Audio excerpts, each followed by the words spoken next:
شروع میں گناہ بہت چھوٹا دکھائی دیتا ہے، بالکل ایک بیج کی طرح۔ اگر کوئی چاہے تو اسے دانتوں تلے دبا کر کچل دے، لیکن رفتہ رفتہ یہی بیج تناور درخت بن جاتا ہے۔ تو اسے کاٹنا کس قدر دشوار ہوتا ہے۔ گناہ بھی دل کی سرزمین میں ایک بیج کی طرح گرتا ہے، پھر غرور، تکبر اور جھوٹ کی نمو پا کر تناور درخت بن جاتا ہے، کیکر کے درخت کی طرح، جس کے کانٹے ہر سو بکھر کر لوگوں کو پریشان کرتے ہیں۔ اس کی چھاؤں میں بھی کوئی بیٹھنا پسند نہیں کرتا۔ ہاں، تو میں بات کر رہا تھا، جب میں گھر پہنچا تو عائشہ متفکر بیٹھی تھی۔ مجھے دیکھتے ہی اس نے سوال کیا، اتنی دیر کہاں لگا دی اسامہ؟ میرے دل میں طرح طرح کے وسوسے آ رہے تھے۔ مجھے خفت تو محسوس ہوئی، لیکن میں نے جھٹ کہا، گاڑی کا ٹائر پنکچر ہو گیا تھا۔ اگر میں یہ وضاحت نہ بھی کرتا تو کوئی بات نہ تھی، لیکن میرے دل میں چور تھا۔ میں نے اخبار سیٹ سے اٹھا کر عائشہ کو دیا۔ جلدی سے آ جائیں، بڑے زور کی بھوک لگی ہے۔ وہ اخبار تھام کر بولی، اخبار کھول کر دیکھ لو، ساری بھوک اڑ جائے گی۔ ایسا کیا ہے اخبار میں؟ اس نے اخبار کھولتے ہوئے پوچھا۔ پھر پہلے صفحے پر نظر پڑتے ہی اس کا رنگ فک ہو گیا۔ اخبار اس کے ہاتھوں سے گر گیا۔ وہ پھٹی پھٹی آنکھوں سے میری طرف دیکھ رہی تھی۔ مجھے گمان بھی نہ تھا کہ عائشہ اس خبر کا اتنا اثر لے گی۔ خبر پر نظر پڑتے ہی خود میری حالت بھی بری ہو گئی تھی، لیکن میں نے خود کو سنبھال لیا تھا۔ عائشہ چونکہ گھریلو عورت تھی، اس لیے وہ بری طرح گھبرا گئی تھی۔ ارے جانم، اس قدر پریشان ہونے کی کیا بات ہے؟ تم خبر تو پڑھو۔ میں نے اسے باہوں میں لیتے ہوئے تسلی دی، پھر اخبار اٹھا کر وہیں کھڑے کھڑے ساری خبر اسے سنا دی۔ وہ حیرت سے منہ کھولے سن رہی تھی۔ یہ سب کیا ہے اسامہ؟ اس کی گھٹی گھٹی آواز آئی۔ سب کچھ رادھا نے ہماری خاطر کیا ہے۔ میرے لہجے میں شاید کوئی ایسی بات تھی جس نے عائشہ کو چونکا دیا۔ لیکن آپ کو یہ کیسے معلوم ہوا کہ یہ سب کچھ رادھا نے کیا ہے؟ کیا وہ رات کو پھر آئی تھی؟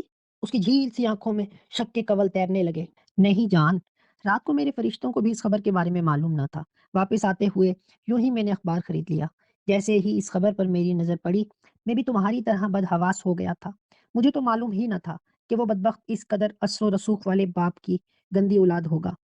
جب میں نے اخبار میں اس کے باپ کے بارے میں پڑھا تو معلوم ہوا ہم کس قدر بڑی مصیبت میں گرفتار ہو سکتے تھے۔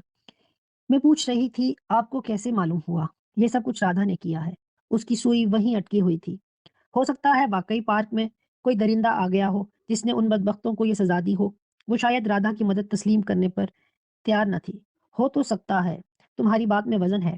میں نے پہلو بچایا۔ اسامہ، ادھر دیکھیں، میری طرف۔ اس کی شوقی نظریں میری طرف اٹھی ہوئی تھیں۔ میرے چہرے کے تاثرات سے اسے نہ جانے کیا شک ہو گیا تھا۔ کیا بات ہے عائشہ؟ تم کہنا کیا چاہتی ہو؟ میں نے اس کی طرف دیکھ کر پوچھا۔ میرے لہجے میں نہ جانے کیوں سختی در آئی۔ لاشعوری طور پر مجھے عائشہ کا یہ انداز برا لگا تھا۔ اس کی آنکھوں میں شدید حیرت اتر آئی۔ آہستہ آہستہ حسین آنکھیں بھیگنے لگی۔ وہ جلدی سے منہ پھیر کر اندر جانے لگی۔ مجھے اپنی غلطی کا احساس ہو گیا تھا۔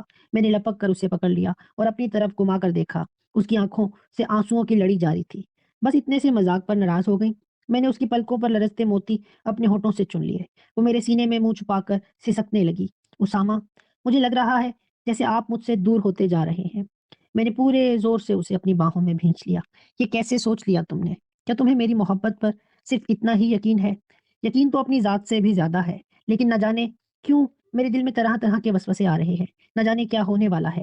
وہ روحان سی ہو گئی۔ کچھ نہیں ہوگا میری جان، بیکار کی باتوں سے خود کو پریشان نہ کیا کرو۔ میرے دلاسے سے اسے کچھ تسلی ہوئی۔ اسامہ، میں نے کچھ دن قبل ایک بہت برا خواب دیکھا تھا۔ اس کے لہجے میں اندیشے بول رہے تھے۔ انسان پریشان ہو تو اسے اس قسم کے الٹے سیدھے خواب دکھائی دیتے ہیں۔ مجھے حیرت ہے، اتنی تعلیم یافتہ ہونے کے باوجود تم اس قسم کے توہمات پر یقین رکھتی ہو۔ میں سب کچھ برداشت کر سکتی ہوں، لیکن اس کے ہونٹوں پر مغموم سی مسکراہٹ آ گئی۔ لیکن کیا؟ میں نے اس کی زلفوں سے کھیلتے ہوئے پوچھا۔ آپ کی ذرا سی بے التفاقی مجھ سے برداشت نہیں ہوتی۔ وہ میرے سینے پر اپنا چہرہ رگڑتے ہوئے بولی۔ میں اسے اپنے ساتھ لے گئے لاؤنج میں آ گیا۔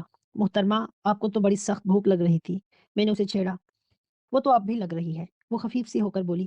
ناشتہ کرتے ہوئے وہ نہ جانے کن سوچوں میں کھوئی رہی۔ میں بار بار اس کے حسین چہرے کو دیکھتا، میری نظروں کو اپنے چہرے پر محسوس کر کے وہ زبردستی کی مسکراہٹ ہونٹوں پر لے آتی، لیکن تھوڑی دیر بعد پھر سوچوں میں گم ہو جاتی۔ میں جو عائشہ کے ماتھے پر فکر کی ایک لکیر دیکھ کر پریشان ہو جاتا۔ آج نہ جانے کیوں مجھے اس کے انداز سے الجھن ہو رہی تھی۔ ناشتہ کر کے میں بینک روانہ ہو گیا۔ رخصت کرتے ہوئے بھی اس کے انداز میں وہ گرم جوشی نہ تھی جو ہر صبح ہوتی۔ میرا ذہن رادھا میں اٹکا ہوا تھا، اس لیے میں نے بھی پرواہ نہ کی۔ نہ جانے مجھے کیا ہو گیا تھا۔ بار بار رادھا کا خیال میرے ذہن میں ابھر آتا۔ کام کرتے ہوئے بھی میرے ذہن میں بار بار رادھا کے فکرے گونجتے رہے۔ اس کی شوخ باتوں کو یاد کر کے میرے ہونٹ مسکرا اٹھے۔ پریتم، میرے کان کے بالکل پاس رادھا کی پیار بھری سرگوشی ابھری۔ دل خوشی سے جھوم اٹھا۔ لاشعوری طور پر میں اس کا انتظار کر رہا تھا۔ میں نے آہستہ سے کہا، مجھے یاد کر رہے تھے نا؟ اس کی شوق آواز آئی۔ تم سے کس نے کہا؟ میں انجان بن گیا۔ تمہارے من نے مجھ سے کہا ہے۔ اس کی آواز میں چاشنی تھی۔ کیا بتایا ہے میرے دل نے؟ میری حالت اس وقت کسی ٹین ایجر لڑکے جیسی تھی جسے پہلی پہلی بار عشق ہوا ہو۔ تمہارا من میرا میت بن گیا ہے اور تمہیں خبر ہی نہیں میرے دیوتا۔ رادھا کے پیار بھرے بول میرے دل کی پیاسی زمین پر بارش کی پھوار کی طرح پڑ رہے۔ اس کا مطلب ہے تم چور ہو، تم نے میرا دل چرا لیا ہے۔ مجھے اس سے باتیں کر کے مزہ آ رہا تھا۔ پریتم، میں نلکا بات کا عادی ہو چکا تھا۔ کب تک؟ اچانک خاموشی چھا گئی۔ اس کی بات ادھوری رہ گئی تھی۔ میں اس کے بولنے کا انتظار کر رہا تھا کہ اچانک دروازہ کھلا اور عمران اندر آ گیا۔ پہلے دن سے میں نے اسے کہہ دیا تھا کہ وہ بلا اجازت میرے کیبن میں آ جایا کرے، لیکن آج اس کا یوں آنا مجھے برا لگا۔ میں نے چہرے پر سنجیدگی طاری کرتے ہوئے اسے سوالیہ نظروں سے دیکھا۔ اس کے ہونٹوں پر مسکراہٹ تھی۔ خان بھائی خود بخود مسکرائے چلے جا رہے ہیں، کیا ہمیں اپنی خوشی میں شامل نہیں کریں گے؟ اس نے شاید شیشے سے اندر کا منظر دیکھ لیا تھا۔ اس کی سیٹ بالکل میرے سامنے تھی۔ نہیں، ایسی تو کوئی بات نہیں۔ میں زبردستی مسکرایا۔ کچھ تو ہے جس کی پردہ داری ہے۔ وہ گنگنایا، نہیں ایسی کوئی بات نہیں۔ دل تو چاہ رہا تھا اسے باہر بھیج دوں، پر لحاظ مانے تھا۔ کچھ دیر وہ ادھر ادھر کی باتیں کرتا رہا، پھر میری بے توجہی محسوس کر کے باہر چلا گیا۔ جاتے ہوئے اس کی آنکھوں میں حیرت تھی، اور کیوں نہ ہوتی۔ ہم تھوڑے ہی عرصے میں بے حد بے تکلف ہو گئے تھے۔ ہمارے درمیان ماتحت افسر والا رویہ نہیں، بلکہ دوستوں والی گہری بے تکلفی تھی۔ تبھی میری ذرا سی بے توجہی کو اس نے محسوس کر لیا تھا، لیکن اس وقت مجھے ان باتوں کی پرواہ کب تھی؟ پریم! عمران کے جاتے ہی میرے کانوں میں رادھا کی آواز آئی۔ وہ مجھے اکثر پریم پکارنے لگی تھی۔ کیا تم اس وقت سے یہیں تھی؟ میں سمجھا عمران کے آنے سے تم شاید جا چکی ہو۔ میں نے کہا، میں تو ہر پل تمہارے پاس ہوتی ہوں، کیول جس سمے تم اپنی پتنی کے پاس ہوتے ہو میں تم سے دور چلی جاتی ہوں۔ اس کی آواز میں حسرت تھی۔ کیوں؟ اس وقت کیوں دور چلی جاتی ہو؟ میں نے پوچھا۔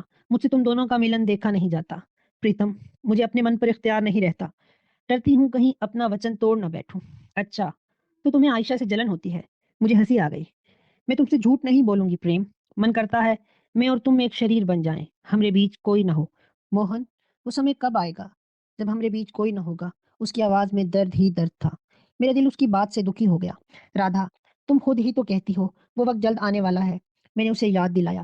پرنتو اب تو ایک پل کی دوری بھی سہن نہیں ہوتی میرے من مندر کے دیوتا۔ ایک بات کہوں رادھا؟ میں نے جھجکتے ہوئے پوچھا۔ موہن، ایسا کیوں کہتے ہو؟ کوئی بات کہنے سے پہلے تم آگیا کیوں مانگتے ہو؟ جو تمہارے من میں ہو ترنت پوچھ لیا کرو۔ وہ بڑی اپنائیت سے بولی۔ ڈر بھی تو لگتا ہے تم سے، کہیں تمہیں غصہ نہ آ جائے۔ میں نے اسے سچی بات بتائی۔ میرے میت، جب تم رادھا سے وشواس گھات نہ کرو گے میں تم سے ناراض نہ ہوں گی۔ یہ رادھا کا وچن ہے۔ اس نے بڑے پیار سے کہا۔ تم مجھے دیوتا وغیرہ نہ کہا کرو، مجھے بے حد برا لگتا ہے۔ وہ کیوں؟ اس نے حیرت سے پوچھا۔ اس لیے کہ میں دیوی دیوتاؤں کے وجود پر یقین نہیں رکھتا۔ میں نے صاف گوئی سے کہا۔ کمرے میں گہرا سکوت چھا گیا۔ بس ناراض ہو گئی؟ یہ بات نہیں موہن، یدی تمہیں میرا یہ کہنا اچھا نہیں لگتا تو میں نہیں کہوں گی، پرنتو یہ بات کر کے تم نے مجھے دکھ دیا ہے۔ تم دیوتاؤں کو نہیں مانتے؟ تھوڑی دیر بعد اس کی سنجیدگی سے بھرپور آواز آئی۔ میں تم سے مذہب کی بحث نہیں چاہتا، لیکن جو چیز مجھے اچھی نہ لگے میں اس کے بارے میں صاف کہہ دیتا ہوں، کوئی بات دل میں نہیں رکھتا۔ میں بھی اپنی بات پر قائم رہا۔ اچھا چھوڑو، اتنا اچھا سمے ہے اور ہم کیا بات لے کر بیٹھ گئے؟ اس نے مفاہمت سے کہا۔ جو حکم، میں نے ہنس کر کہا۔ اسی طرح ہنستے رہا کرو موہن، جب تم ہنستے ہو تو پتا ہے کتنے سندر دکھتے ہو۔ کتنا؟ میں نے مزاحیہ انداز میں پوچھا۔ دھرتی، نیل، گگن، تاروں سے بھی زیادہ سندر۔ اس کا ایک ایک لفظ چاہت میں ڈوبا ہوا تھا۔ میرا دل خوشی سے سرشار ہو گیا۔ من تو نہیں کرتا، پرنتو اس سمے میرا زیادہ دیر یہاں رکنا اچھا نہیں۔ میں جا رہی ہوں میرے میت۔ پھر کب آؤ گی؟ میں نے جلدی سے پوچھا۔ جب تم کہو۔ اگر کسی وقت مجھے تمہاری ضرورت ہو تو میں کیسے تمہیں بلا سکتا ہوں؟ جب بھی تم اپنے من میں میرا وچار کرو گے میں تمہارے چرنوں میں آ جاؤں گی۔ اس کے بعد خاموشی چھا گئی۔ میں کافی دیر بیٹھا اس کے بارے میں سوچتا رہا۔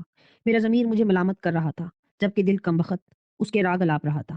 کاش میں اس وقت ان باتوں سے بچتا تو مجھے وہ دن نہ دیکھنا پڑتے جن کی وجہ سے میں موت سے بھی بدتر حالات کا شکار ہوا۔ رادھا کے جانے کے بعد مجھے عمران کے ساتھ اپنے رویے کا احساس ہوا۔ میں نے چپڑاسی کو بلا کر اس سے کہا، عمران کو میرے پاس بھیجے۔ تھوڑی دیر میں عمران اندر آیا۔ اس کے چہرے پر سنجیدگی طاری تھی۔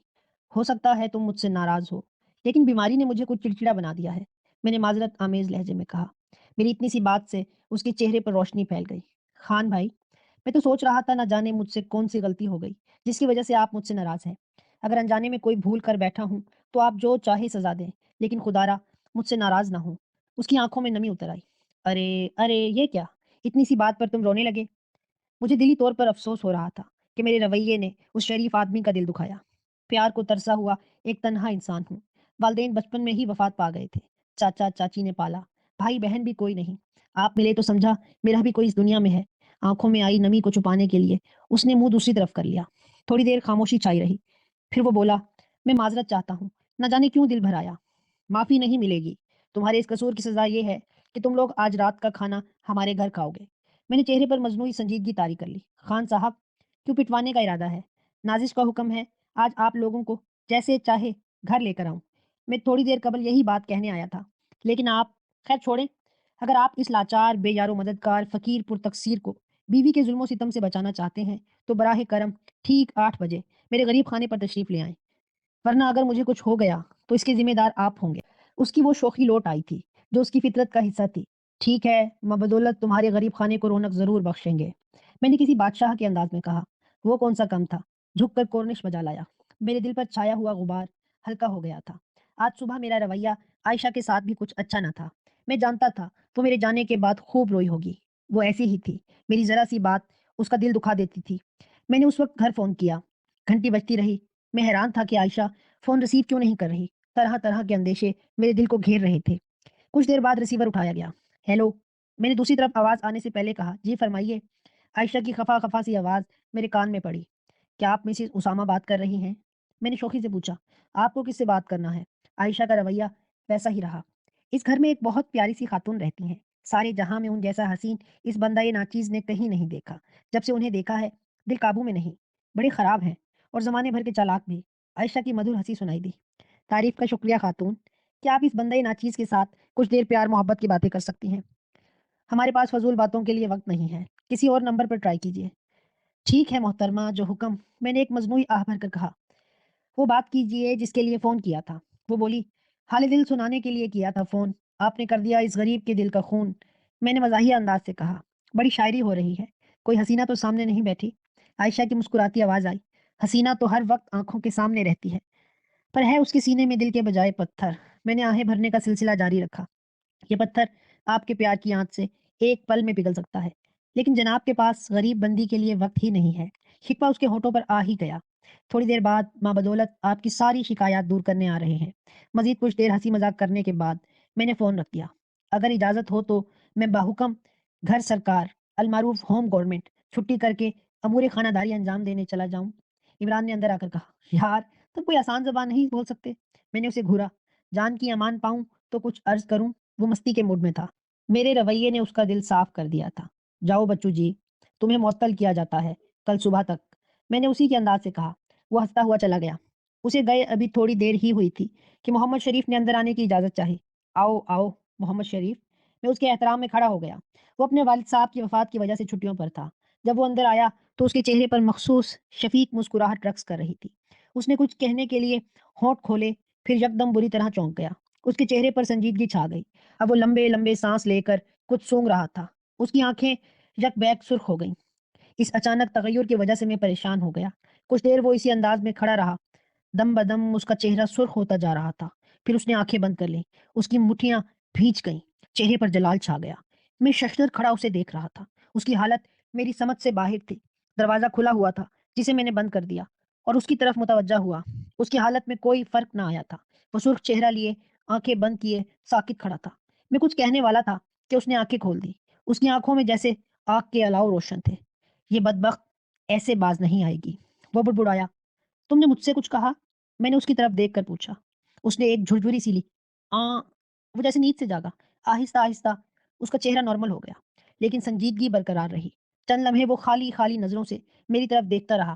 میں معذرت چاہتا ہوں جناب۔ کچھ دیر بعد اس کی آواز آئی، کیا بات ہے محمد شریف، تم کچھ پریشان ہو؟ میں نے اسے کرسی پر بیٹھنے کا اشارہ کیا اور خود بھی بیٹھ گیا۔ میں اس لیے حاضر ہوا تھا کہ کل سے میں ڈیوٹی پر آنا چاہتا ہوں۔ پھر وضاحت کی، دراصل ابھی میری 3 چھٹیاں باقی ہیں۔ محمد شریف، ایسی کیا عجلت ہے، تم کچھ دن آرام کر لو۔ میں نے کہا، جناب یہ چھٹیاں بھی میں نے والد محترم کے حکم کے مطابق کی تھیں، اب بھی انہی کے حکم سے واپس آ رہا ہوں۔ اس کی بات میری سمجھ میں بالکل نہیں آئی۔ تم کیا کہہ رہے ہو محمد شریف؟ میری سمجھ میں تو کچھ نہیں آیا۔ محترم والد صاحب میرے مرشد بھی تھے۔ اپنے وصال سے چند روز پہلے انہوں نے مجھے ہدایت دی تھی، میرے وصال کے بعد تم 11 روز اپنے دفتر سے چھٹی کر کے یہ وظیفہ جو میں تمہیں بتا رہا ہوں کرنا۔ میں نے ان کے حکم پر عمل کیا۔ کل رات حالت خواب میں مجھے حکم ہوا میں 2 روز کے بعد دفتر جانا شروع کر دوں اور آج آپ کو اس بات کی اطلاع دوں۔ بزرگوں کے حکم میں چونکہ حکمت ہوتی ہے، اس لیے میں بلا چوں چرا یہاں چلا آیا۔ لیکن یہاں آ کر وہ اپنی بات ادھوری چھوڑ کر خاموش ہو گیا۔ کس نے حکم دیا تھا اور یہاں آ کر کیا؟ میں نے اسے سوالیہ نظروں سے دیکھا۔